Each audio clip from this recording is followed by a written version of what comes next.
नमस्कार, CSK news में आपका स्वागत है दोस्तों। धैर्य रखिए, पीओके मिलेगा। जी हां, बड़ी खबर निकल के आ रही है। पीओके को लेकर हो गया ऐलान। क्या 2024 के पहले पीओके पर कब्जा कर लेगी मोदी सरकार? रक्षा मंत्री राजनाथ सिंह ने किया ऐलान। उधर पाकिस्तान में मचा घमासान। दूसरी बड़ी अपडेट निकल के आ रही है। जम्मू कश्मीर पुंछ जिले के नियंत्रण रेखा पर घुसपैठ की कोशिश नाकाम। 3 पाकिस्तानियों को सेना ने उतारा मौत के घाट। 1-2 चौकियों को भी किया तबाह। तीसरी बड़ी अपडेट, पाकिस्तान के पूर्व प्रधानमंत्री इमरान खान को मारी गोली, लगी 2 गोली, बाल बाल बचे इमरान खान। पाकिस्तान में गृह युद्ध जैसे हालात। चौथी बड़ी अपडेट, सीपीसी का अफगानिस्तान तक विस्तार के लिए चीन और पाकिस्तान राजी। भारत ने किया भयंकर विरोध, बताएंगे। वही अगली अपडेट, आतंकियों ने एक बार फिर से गैर कश्मीरी को बनाया निशाना। अनंतनाग में स्कूल के 2 कर्मचारियों पर चलाई गोली, वो भी हम आपको बताएंगे। इस बीच बड़ी खबर, पीएम मोदी के दोस्त इजराइल में फिर से बेंजामिन नेतन्याहू के हाथों में सत्ता। मिडिल ईस्ट में बदलेंगे हालात, क्या वो हम आपको बताएंगे। इमरान खान पर हुए हमले को लेकर भारत की आई प्रतिक्रिया, कहा पूरे हमले पे नज़र बनाए हुए हैं। तो एक एक करके विस्तार से, जहां यूएस और यूरोप की धमकियां बेअसर, भारत को तेल बेचने वालों में टॉप पर पहुंचा। रूस, इराक और सऊदी भी हुए पीछे। तो एक एक करके विस्तार से बताएंगे। लेकिन उससे पहले एक छोटा सा निवेदन, अगर आपने चैनल को सब्सक्राइब नहीं किया तो पल पल के अपडेट के लिए चैनल को सब्सक्राइब करें। 200 साल पहली बड़ी अपडेट निकल के आ रही है, आपको बता दें। जम्मू कश्मीर पुंछ जिले के नियंत्रण रेखा पर घुसपैठ की कोशिश नाकाम। 3 पाकिस्तानी आतंकी हुए ढेर। बड़ी खबर, दरअसल पुंछ जिले में भारत पाकिस्तान नियंत्रण रेखा पर दिगवार सेक्टर में सेना ने आतंकी घुसपैठ की कोशिश को नाकाम कर दिया। सूत्रों के मुताबिक इन ऑपरेशन में 3 आतंकी मारे गए हैं। इनमें से 100 का बरामद कर लिया गया है। आपको बता दें, पूरे दिगवार सेक्टर में तलाशी अभियान भी चलाई गई। अधिकारियों के मुताबिक सेना के सतर्क जवानों ने गुरुवार को पुंछ सेक्टर में नियंत्रण रेखा के साथ कुछ लोगों को संदिग्ध हरकत होती देखी थी और नियंत्रण रेखा पार कर घुसपैठ की कोशिश कर रहे थे। सतर्क जवानों ने चेतावनी देते हुए आत्मसमर्पण करने को कहा, लेकिन उन्होंने जवानों पर फायरिंग कर दी। जवाबी फायरिंग में घुसपैठिए मारे गए। इनमें से 1 कसौ बरामद कर लिया गया। उनके पास से AK-47 राइफल, 1 पिस्टल और विस्फोटक सामग्री मिली। इलाके में ऑपरेशंस भी जारी रहे। इसके पहले 31 अक्टूबर को उत्तरी कश्मीर के कुपवाड़ा जिले के जमगुंडा इलाके में सुरक्षा बलों ने घुसपैठ की कोशिश को नाकाम बनाते हुए एक पाकिस्तानी आतंकवादी को ढेर कर दिया था। मारे गए आतंकवादियों के पास से हथियार और गोला बारूद बरामद भी हुए हैं। सेना के प्रवक्ता ने बताया है कि जम्मू कश्मीर पुलिस के विशिष्ट इनपुट के आधार पर सेना और पुलिस द्वारा जिले के जुमागुंड के सामान्य क्षेत्र में एक संयुक्त अभियान शुरू किया गया था। सोमवार सुबह लगभग 10:25 पे खराब मौसम और कम दृश्यता का लाभ उठाते हुए एक दहशतगर्द को नियंत्रण रेखा के पास घुसपैठ की कोशिश करते हुए देखा गया था, जिसके बाद से सेना का ताबड़तोड़ एक्शन हुआ और उन आतंकियों को 72 हुड़ों के पास भेज दिया गया। लेकिन सबसे बड़ी बात यह है कि 10 दिनों के भीतर जम्मू कश्मीर में घुसपैठ की तीसरी कोशिश है। एक और अपडेट निकल के आई है, पीओके पे धमाका। रक्षा मंत्री राजनाथ सिंह ने कहा धैर्य रखिए, वो तो अपना है ही, जल्द मिलेगा। 2024 तक क्या रणनीति कर रही है भाजपा? दरअसल रक्षा मंत्री राजनाथ सिंह ने पाकिस्तान के कब्जे वाले कश्मीर को लेकर गुरुवार को बड़ा धमाका कर दिया। उन्होंने कहा है कि हमें पीओके को लेकर धैर्य रखना चाहिए। भाजपा जो कहती है वो करके दिखाती है। रक्षा मंत्री राजनाथ सिंह गुरुवार को हिमाचल के जयपुर के एक चुनावी रैली को संबोधित कर रहे थे। इस दौरान कई लोगों ने उनसे पीओके यानी पाकिस्तान अधिकृत कश्मीर लेने की बात कही। उन्होंने कहा है कि इस देश के लोग अच्छी तरीके से मूल्यांकन कर सकते हैं कि पहले की सरकारों ने क्या किया, वर्तमान की सरकारें क्या कर रही हैं। कांग्रेस आज़ादी के बाद लंबे समय तक सत्ता में रही, लेकिन केवल 2 प्रधानमंत्री अटल बिहारी वाजपेयी और पीएम मोदी ने ही हिमाचल प्रदेश को महत्व दिया। उन्होंने कहा है कि आज हिमाचल प्रदेश में 1 नहीं 6 मेडिकल कॉलेज या तो खुल गए या तो खुल रहे हैं। यहाँ एम्स भी खोला गया है।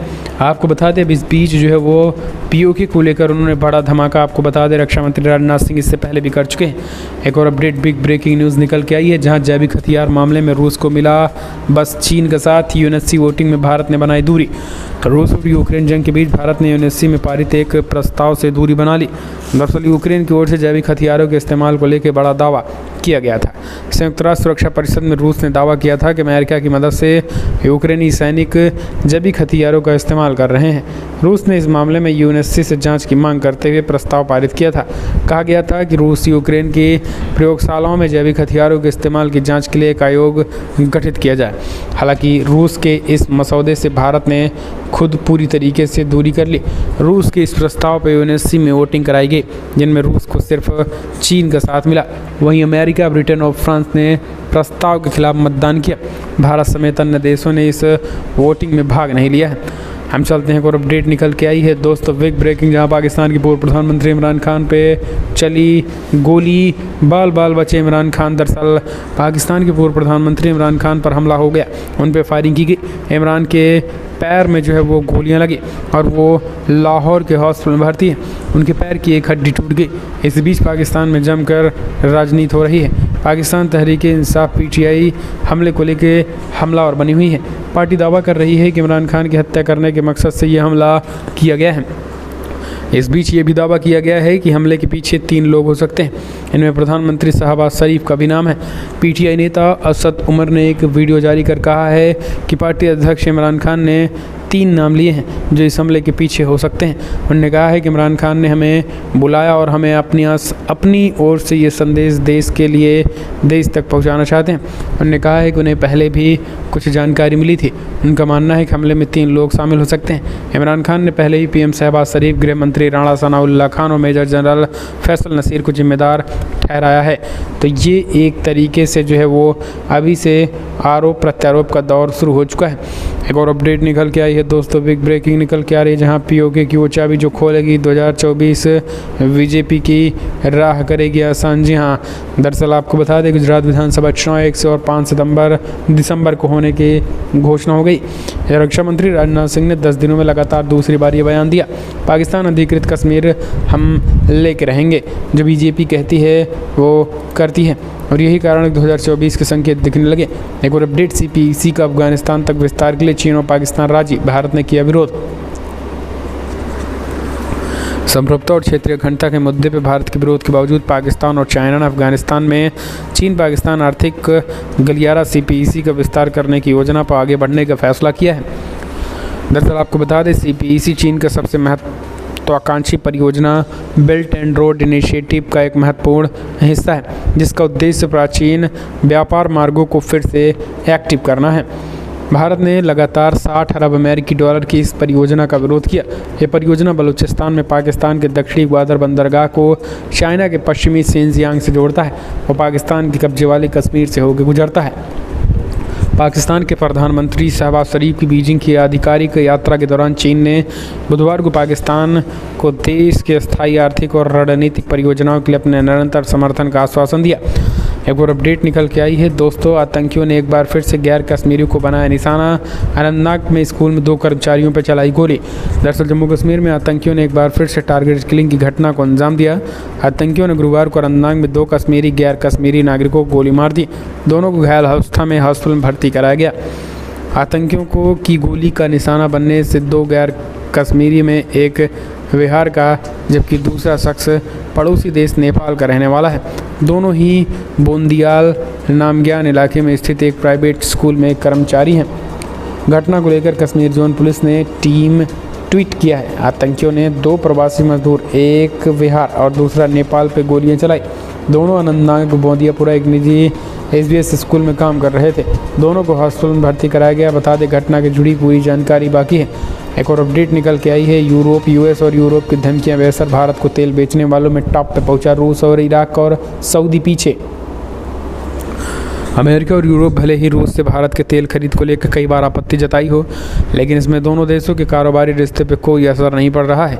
और यही नहीं, अक्टूबर महीने में रूस ने भारत को तेल की सप्लाई के मामले में पहला नंबर हासिल कर लिया और उसने इराक और सऊदी अरब को भारत को तेल एक्सपोर्ट करने के मामले में दूसरे और तीसरे नंबर पे ढकेल दिया है।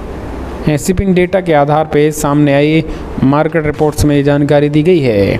भारत में हर दिन 5 मिलियन प्रति बैरल तेल का आयात होता है। इसमें अक्टूबर महीने में रूस की हिस्सेदारी 22% की रही है, जबकि 2019 में उसका हिस्सा महज 1% ही था। हम चलते हैं एक और अपडेट, इजराइल में फिर बेंजामिन नेतन्याहू के हाथों में सत्ता, मिडिल ईस्ट में बदलेंगे हालात। इजराइल की सत्ता में फिर से बदलाव होने जा रहा है। इजराइल के आम चुनाव में करीब 90% मतपत्रों की गिनती के साथ अनबी राजनेता बेंजामिन नेतन्याहू दोबारा प्रधानमंत्री बनने की ओर बढ़ रहे हैं। इसराइल की संसद में 120 सीटें हैं। नेतन्याहू की लिकुड पार्टी और उनके सहयोगियों को उनमें से 56 सीटें जीतने का अनुमान है। फिलहाल मतों की गिनती हुई और परिणाम आज हो सकते हैं शाम तक आए। आखिर 1.5 साल बाद उनकी वापसी किन वजह से हो रही है और मध्य पूर्व में हालात फिर से बदल सकते हैं। इसराइल मतदान के बाद आए सर्वेक्षणों में नेतन्याहू और उनके सहयोगियों के 3.5 साल के राजनीतिक गतिरोध के बाद सत्ता में वापसी के लिए पर्याप्त सीटें जीतने के संकेत मिले थे। माना जा रहा है कि अंतिम परिणाम शुक्रवार तक यानी आज शाम तक आ सकते हैं। एक और अपडेट निकल के आई है दोस्तों, बिग ब्रेकिंग, जहां आपको बता दें लद्दाख में चीन की चालबाजी पर अमेरिका की पैनी नज़र। जी हां, दरअसल आपको बता दें बड़ी खबर निकल के आई है। चाइना की चालबाजी पर सिर्फ भारत ही नहीं, अमेरिका भी नज़र गड़ाए है। अमेरिका के एक वरिष्ठ रक्षा अधिकारी ने बुधवार को इस बात की जानकारी दी है। उन्होंने कहा है कि लद्दाख सेक्टर में वास्तविक नियंत्रण रेखा LAC को लेकर भारत और चाइना के बीच जारी सीमा गतिरोध के बीच नई दिल्ली के साथ मिलकर काम करते हुए अमेरिका भारत की उत्तरी सीमाओं पर चीन की चाल पर नज़र रख रहा है। Rear admiral Michael L baker ने कहा है कि निश्चित तौर पर अमेरिका के लिए एक महत्वपूर्ण क्षेत्र है। उन्होंने कहा, हम सतर्क रहते हैं और हम इस क्षेत्र में अपने विचारों का आदान प्रदान करने के लिए भारत के साथ मिलकर काम करते हैं ताकि ये सुनिश्चित हो सके कि यहाँ क्या हो रहा है। मुझे लगता है कि ये एक ऐसा स्थान है जिस पर भारत और अमेरिका दोनों नज़रें रखने वाले हैं और हम क्षेत्रीय सुरक्षा मुद्दों में अपनी नज़रें नहीं हटा सकते। एक और अपडेट निकल के आई है। गुजरात में 1 और 5 दिसंबर को मतदान, हिमाचल के साथ 8 दिसंबर को आएंगे नतीजे। दोस्तों, गुजरात में विधानसभा चुनाव तिथियों का ऐलान हो गया है। गुजरात में 1 दिसंबर और 5 दिसंबर 2022 को मतदान होंगे। वहीं चुनाव के नतीजे 8 दिसंबर को आएंगे। मुख्य चुनाव आयुक्त राजीव कुमार ने दिल्ली के आकाशवाणी भवन में रंग भवन ऑडिटोरियम में प्रेस कॉन्फ्रेंस को संबोधित किया। मुख्य चुनाव आयुक्त ने जानकारी दी है कि गुजरात में 2 चरणों में चुनाव होंगे। पहले चरण के लिए 5 नवंबर को नोटिफिकेशन आएंगे। गुजरात में 1 और 5 दिसंबर को मतदान होंगे। 8 दिसंबर को नतीजे आएंगे। पूरी प्रक्रिया 10 दिसंबर 2022 तक पूरी हो जाएगी। एक और अपडेट, महाराष्ट्र में 2 लाख करोड़ रुपए के 225 प्रोजेक्ट, PM मोदी ने की घोषणा। दरअसल Vedanta, Foxconn, bulk drugs, parks medicine समेत लगभग 2 लाख करोड़ रुपए के 225 प्रोजेक्ट को PM मोदी ने घोषणा कर दी है। और ये महाराष्ट्र में एक तरीके से जो शिंदे जो शिवसेना में ठाकरे गुट था, कांग्रेस थी, NCP थी, जो आरोप लगा रहे थे। साहूकार चीन के कर्ज में फंसा कंगाल श्रीलंका अब सच्चे दोस्त भारत से दगाबाजी कर रहा है। भारत की नाराजगी के बावजूद हम्बनटोटा पोर्ट पर चीन के युद्धपोत ईंधन भर रहे हैं। चीन का इरादा हम्बनटोटा पोर्ट को सैन्य बेस की तरह इस्तेमाल करने का है। नेपाल चुनाव में चीन के कठपुतली KP ओली भारत के खिलाफ जहरीली चाल चल रहे हैं। उन्होंने चीन के इशारे पर नेपाल और भारत के बीच सीमा विवाद को एक बार फिर से भड़काना शुरू कर दिया है। ओली ने घोषणा पत्र में भारत के साथ लिपुलेख कालापानी सीमा विवाद को प्रमुखता से रखा है। जुआई एयर शो में चीन अब एंटी ड्रोन सिस्टम के जरिए ताकत दिखाएगा। इस एयर शो में पहली बार LW-30 laser air defence system समेत कई फ्यूचर वेपन शामिल किए गए हैं। चीन का दावा है कि LW-30 लेजर डिफेंस सिस्टम किसी भी ड्रोन अटैक को नाकाम करने में सक्षम है।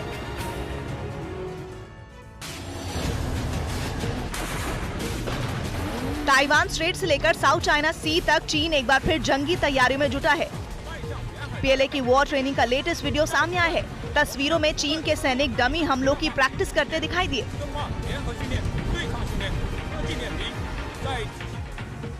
ताइवान के रक्षा मंत्री चिऊ कुओ चेंग ने लेटेस्ट बयान दिया है कि हमलावर चीन के खिलाफ आखिरी सांस तक युद्ध होगा।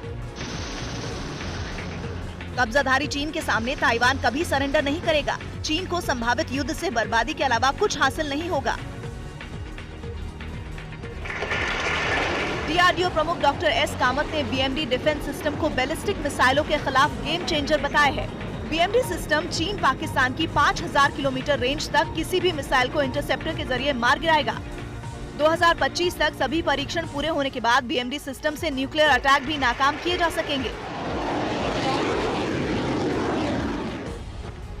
अमेरिका के rear admiral Michael L baker ने LAC विवाद को बेहद गंभीर मुद्दा बताया। उन्होंने कहा कि LAC पर भारत की चिंता को नजरअंदाज करना भूल होगी। चीन की दादागिरी के खिलाफ भारत और अमेरिका लगातार मिलकर काम कर रहे हैं। LAC पर चीन की घुसपैठ का काउंटर करने के लिए अब ITBP के जवानों को इजराइल की मार्शल आर्ट और जापानी आइकिडो के गुण सिखाए जाएंगे।